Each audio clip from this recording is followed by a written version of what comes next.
Stranger Things Season 5 Volume 1 just dropped, and to me it was undeniable that this was Will's volume. It covers a beautifully written arc of Will fully coming into his own, both by finally being able to accept and love himself for who he is and overcoming the trauma he has faced, and with that unlocking his new powers in order to save the ones he loves. I wanted to give a disclaimer here that this video will touch on topics of characters' responses to trauma and struggling with self-worth in relation to Will Byers, so viewer discretion is advised. For Will, Volume 1 has been all about him coming to terms with who he is and growing in confidence and agency as he finds community and belonging through Robin and starts standing up for himself, his ideas, and what he believes in as he takes charge of the group, grows his relationship with his mum to a place where they've started to respect each other as equals, and in his urge to save Holly from what he's gone through. I have discussed this already in my initial byler thoughts video and how Will's arc has been explored throughout Volume 1, so if you want more of that, be sure to check that video out. However, in this video, I wanted to go more into detail of how this culminates at the end of Episode 4, with Will finally being able to accept himself and that he is loved and overcoming Vecna, his abuser, and the fears that Vecna has preyed off, and in so being able to unlock his powers, a clear visual metaphor of the internal journey Will has been going on. And finally, how I think this sets up the perfect opportunity for the writers to write one of the most powerful characters and stories in Volume 2. The culmination of Will's arc in Volume 1 comes from his confronting his abuser and trauma as he faces Vecna at the end of Episode 4. The moment before we see Will unlock his powers, we get Vecna trying to destroy him, taunting Will by saying he was weak in body and mind, and he broke so easily, and then preying on Will's biggest fear, that he is unlovable and a mistake, by showing him flashbacks when he felt this the most, while voicing Will's greatest fear. Some minds, it turns out, simply do not belong in this world. However, Will, now with the grown confidence and the newfound community and empowerment through his connection with Robin, counters this with memories showing him just the opposite. Him being loved and accepted for who he is, and seeing that he is not a mistake, and that he has made so many people's lives better for knowing him. Will's powers come right from the moment he is able to overcome his greatest fears, and with his memories showing him being loved and accepted, it completely overwhelms the memories Vecna shows him and the doubt he tries to plant in Will's mind. And I think this is beautiful. And this comes right at the moment where Mike is about to die, along with Will's other friends, and here Will finds the power in himself to be able to save the ones he loves. I want to touch here on the importance of this scene in Will's journey of overcoming his trauma and abuse growing up. Will has been through so much, both physically and emotionally. From his father's treatment of him, his time in the Upside Down, what we saw regarding Vecna in the opening of Volume 1, and all the following trauma after returning from the Upside Down, the response from others, the continuing PTSD, and the possession he faces, not to mention growing up closeted in a world that tells you it is wrong, and being bullied by others for suspecting that he is gay, which is a whole trauma in itself. Vecna preys on Will's greatest fear, that he is unlovable and alone.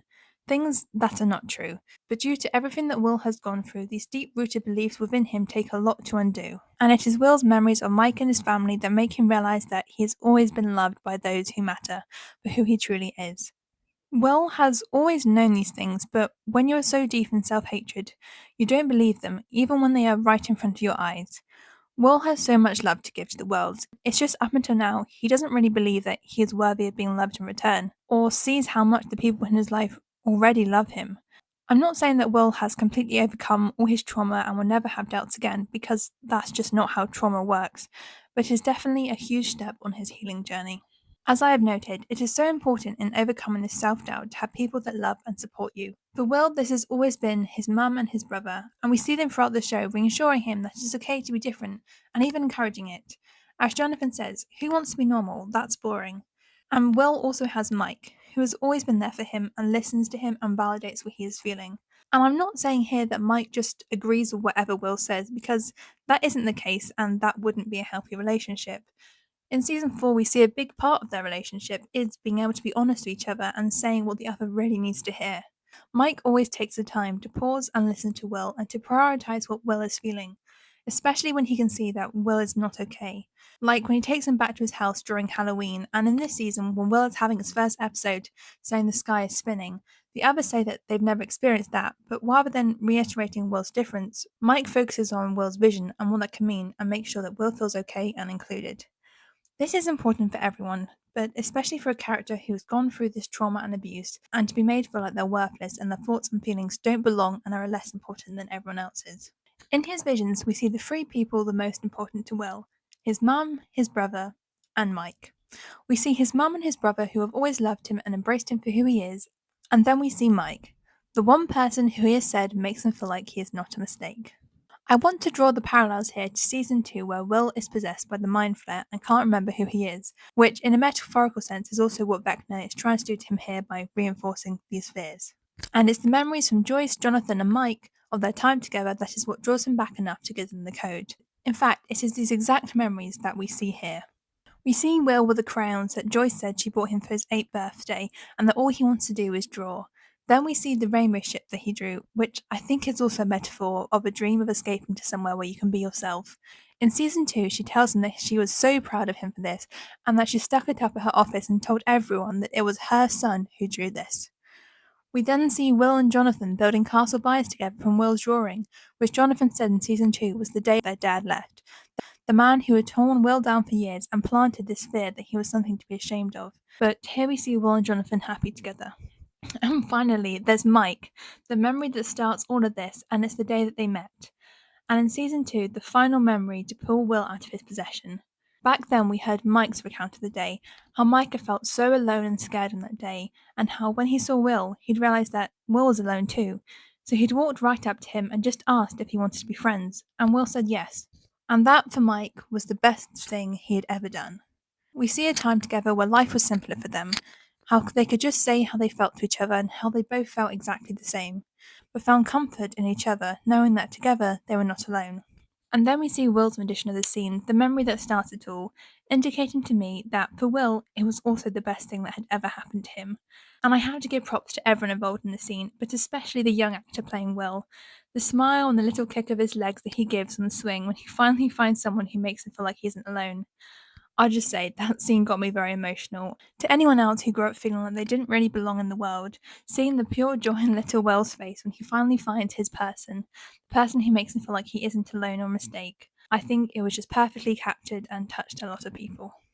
Whilst I have spent most of this video talking about how Will's journey of overcoming trauma and finding self-acceptance in terms of giving him the strength to unlock his powers, I want to make it clear here that Will Byers has always been strong, both before and after he unlocked his powers, and his compassion and kindness has never been a weakness, but a strength in itself, which is a topic I want to make a whole separate video on at some point because I think people really misunderstand Will's strength. Finally, I want to discuss how Will's character arc in Volume 1 ties with the overall arc and themes of the show, and what I think this means to him in Volume 2. Obviously, I can't guarantee anything for sure because I've not seen the scripts of Volume 2, but based on the journey Will has been in Volume 1, Will can't die in Volume 2, especially not at the hands of Vecna, because if this happens, what message is that giving to the audience? That no matter how hard you try, you can never escape your abuser, and that your abuser ultimately wins? When you think about it like this, I can't see a world in which the Duffers would write Vecna killing Will, because for any show, but especially one about uplifting outcasts, this is not the message you want to be giving to your audience. The same message would be true in a less obvious sense if Will ends up alone and unloved. Because again, as well as the physical trauma Will has been through under Vecna and the Mind Flare, a big part of Vecna's method of destroying his victims is to prey on their greatest fears and doubts that they have. As I've discussed, for Will this is feeling unlovable, both in a general and romantic sense, and feeling like a mistake and that he doesn't belong in the world, which has always been subtext but made explicitly clear to the audience here through Vecna's lines and flashbacks he shows Will. Killing Will, or having him rejected, or made to feel like he doesn't belong. Again, what message is this saying? For similar reasons here, having an ending where Will sacrifices himself to save others, which is a big theory, wouldn't fit the story that Stranger Things is telling. Apart from falling heavily into the bury your gaze trope, it would completely undermine the development I have talked about for Will, from Will starting to believe that he is worthy of love and acceptance. As I have stated, Will has always been a very compassionate and selfless person, and has always had so much love to give to the world. We already saw him ready to sacrifice his life to save the ones he loved in Season 2, when he told them to close the gate. For Will, he doesn't need a selfless, self-sacrificing ending. He needs an ending where for once, he is the one feeling loved and accepted, and he doesn't have to be the one to make the sacrifice because he believes others are more worthy of life and happiness. This would completely undermine Will's journey and realization at the end of episode 4, and would be a terrible message to those who struggle with these feelings. No, Will needs a happy ending where he finds love and acceptance and is free to live his life. and this would perfectly tell a story of self love and acceptance, overcoming your trauma and abuser, and the struggles of self worth to all watching who see themselves in Will. And here, before people come at me in the comments about what is realistic or not, besides from the fact that someone being gay and happy and accepted isn't unrealistic, film, TV, and books, these stories we go to aren't about realism for us. In real life, yes, not everything works out. Not everything has a message, not everything has a lesson or is meant to teach us something. But this isn't the case in stories. Everything, at least in the well written ones, is intentional. Every character has a journey to go on, both which tells the story that the individual character is telling and also fits into the overall message of the story. And I don't think that we can ignore this here just because Stranger Things is just some Netflix show, and that Netflix has been known to let us down before. Because when you look at the first 4.5 seasons we already have of Stranger Things and how it is written, we can see the Duffers continually prioritizing characters, and that is one of the main things that sets Stranger Things apart from other similar shows. Characters. So the point I'm trying to make here is that an ending for Will where Vecna wins and is proved right would be so out of character for the show and wouldn't align at all with the themes the show portrays and the stories it tells. And that at the end of Volume 1, we have already seen Will finding his power in overcoming this fear that Vecna has been preying on. And just to backtrack that in Volume 2 would make no sense and would undermine all of Will's character arc in Volume 1 and the whole impact that the end of Episode 4 had. So, thank you for watching. Hopefully you're all okay. I know this video did cover some heavy themes, and I'll admit I got a bit emotional writing parts of it myself. But I think that is the beauty of great storytelling, that it can make its audience feel these things through the characters it creates and the stories that it tells. And I think Volume 2 of Stranger Things has the opportunity and the setup to tell one of the most beautiful and uplifting stories of its time to the global audience it has amassed, and I really hope that it makes the most of this.